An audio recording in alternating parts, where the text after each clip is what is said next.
Hello everyone, Britt here from Scrappy Boy Stamps, and today we're going to do a tutorial for the Boombox mini album die.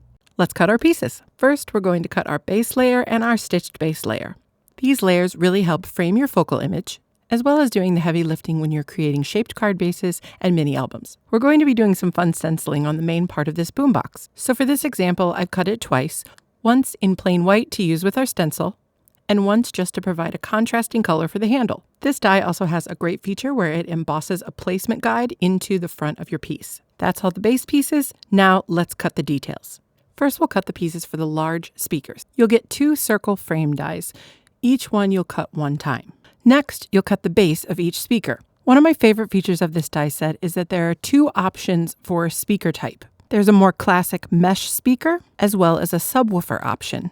There's 1 of each option included, so you'll have to cut whichever you choose 2 times. For this sample, I chose the subwoofer because we're using Blonde Ambition, one of the new stamp sets, and it's totally 80s inspired. I was a kid when these boomboxes were popular, and that subwoofer look is just really nostalgic to me.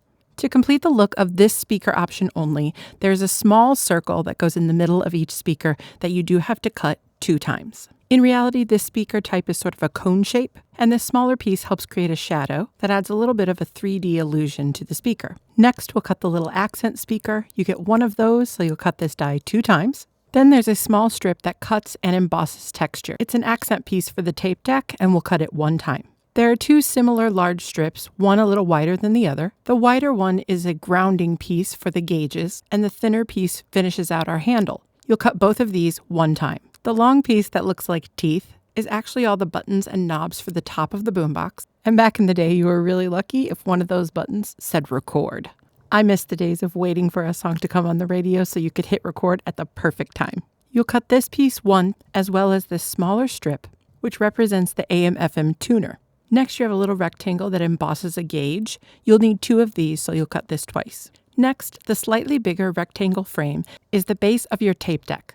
I recommend cutting this piece twice to differentiate the door of the tape deck from the inside. I decided to have a little fun with metallics for my example, but try cutting the AM/FM tuner strip and the door of the tape deck with some acetate. That would definitely give you more of a realistic look. Last but not least, there are a few small finishing pieces. You'll get a little frame that fits right on top of the small accent speakers. This piece you'll cut 2 times. Next, there'll be a tiny little pointer that finishes off both of your gauge pieces. This you'll cut 2 times as well. Finally, you have these 2 funny little dots and this sort of wedge piece. You'll cut each of these pieces once, and they are the accent pieces that finish off the look of your tape deck. Now that all of our pieces are die cut, let's put them aside, pull out our stencil and some ink, and have some fun putting a pattern onto the body of the boombox. For this project, I'm going to use the new Cheetah print layered background stencil that just came out as a part of the Blonde Ambition release. I decided early on that I only wanted the print to be on the main part of the boombox. So before I start to stencil, I'm going to take out a little trimmer and just remove the handle to make things easier. Don't worry, we'll reattach that piece after the stenciling is done. Lately, I've been using this stencil and stamp tool from Sizzix for stenciling a lot. The big grid sheet on the base is sticky and helps me line everything up because of the grid, while the tacky surface helps to keep things from moving around. I love that these stencils have a feature where there is a little F in the corner to show you where the front of the stencil is, and if you line those up, the rest of your stencil will be lined up perfectly. So a platform like this is nice to have, but these stencils will work even if you don't have anything like it. I decided I wanted my Cheetah print to be a little bit non-traditional, so I started with a dark green color for my stencil's first layer. I do recommend a brush for stencils with small details like this one.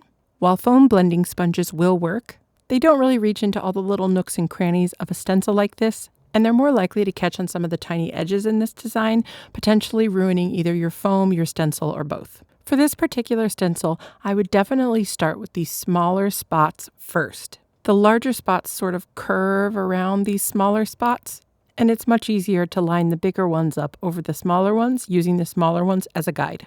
Now you will see me ink this stencil up twice, because originally I wanted to use a very neutral black ink.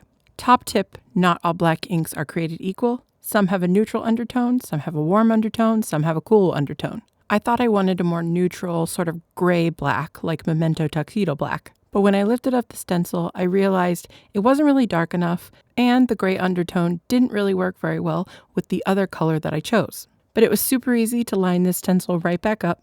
and the warm sort of purpley undertones of Ranger's archival jet black really matched much better. I was really pleased with how well this lined back up. Most of the background creator stencils from Scrappy Boy Stamps have these simple 2-layer designs that are pretty low effort, but pretty high reward, and I find them easy to use, easy to line up, and the majority of them are super versatile. As you can see, this second reveal is much better, and now I feel like I'm ready to assemble. Our first order of business is to reattach the handle. You don't need a separate die to make the handle a different color. All you need to do is cut the body of the boombox twice. Remove just the handle from one as we did before we stenciled, then cut the second one in a contrasting color. Then cut and discard all but about 1/4 of an inch, leaving just enough of the body behind so there's somewhere to reattach everything. Next, we'll take our base layer and stitched layer and glue them together. Now, here is where I did make a mistake. The next step should be to attach the row of buttons to the top of the boombox. Unfortunately, I jumped a step ahead and attached the boombox directly to the base layers, which is the wrong order. Once I get the boombox all stuck down, you will see that I realized pretty soon after that I should have done these things in reverse. This is definitely a do as I say and not as I do moment, but even mistakes like this can be fixed, and I decided I didn't want to start all over again. So very carefully off camera, I did pry up the top of the boombox just enough to be able to fit that strip underneath.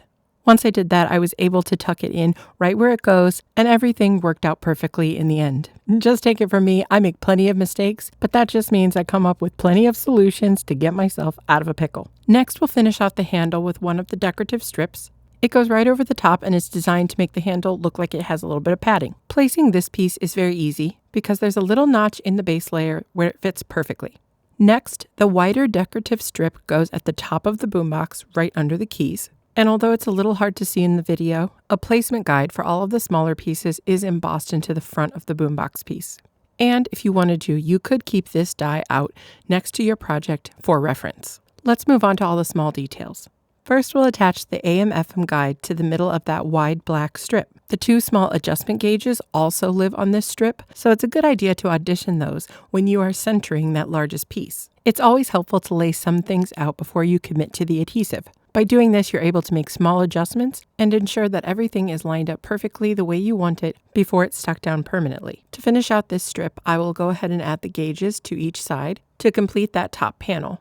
Once you get the hang of putting this die together the way it was intended, I would encourage you to go and look up pictures of boomboxes on the internet. There's a ton of color and style inspiration for a boombox of this type. This panel in particular varies wildly from boombox to boombox. Using a few simple shapes to create some different components in this panel is a great way to stretch this particular die set. Moving on, it's time to attach our speakers. Once I started laying down these speaker pieces, the whole project really started coming together. I attached the base of the speaker over each round guide, and then for the subwoofer, there's 2 separate pieces that complete the look. I placed the thin frame first around each one of the subwoofers. Then I place the smaller circle in the middle of each one. This piece essentially serves as the shadow in the middle of the speaker and gives the illusion that that center piece is further away than the frame. It's a really simple and impactful design, but it gives your project a lot of depth. Honestly, it makes me smile when I see them because all I can think of is the bass kicking in and those subwoofers bouncing to the beat, making the whole radio vibrate across the table. After that, we'll start building the tape deck from the bottom up. First is the small strip that goes underneath the door of the tape deck. Even on a real boombox, I think this is just a decoration that covers the hinge. Next comes the 2 pieces that make up the door of the tape deck. Again, this would be a fun place to put some acetate. You could even pop this up and put some sequins in it to make it a shaker. Today I'm doing a more simple version just because I know the finished card will have a sentiment over that. Once all the larger elements have been attached, we can move on to some of the finishing details. The 2 small accent speakers will be attached right under the gauges. The die that cuts these pieces also embosses a mesh design into the top. This design does match back to the other speaker option, but it goes well with either one, as you can see here. These are finished off with 2 perfectly fitted frames, very similar to the larger speakers. I love this detail. It gives it a really finished, cohesive look.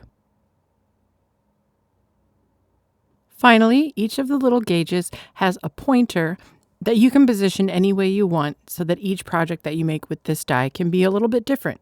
I admit this is a very small piece, and I definitely recommend using some sort of tool to place it. For something this small, I really like reverse tweezers.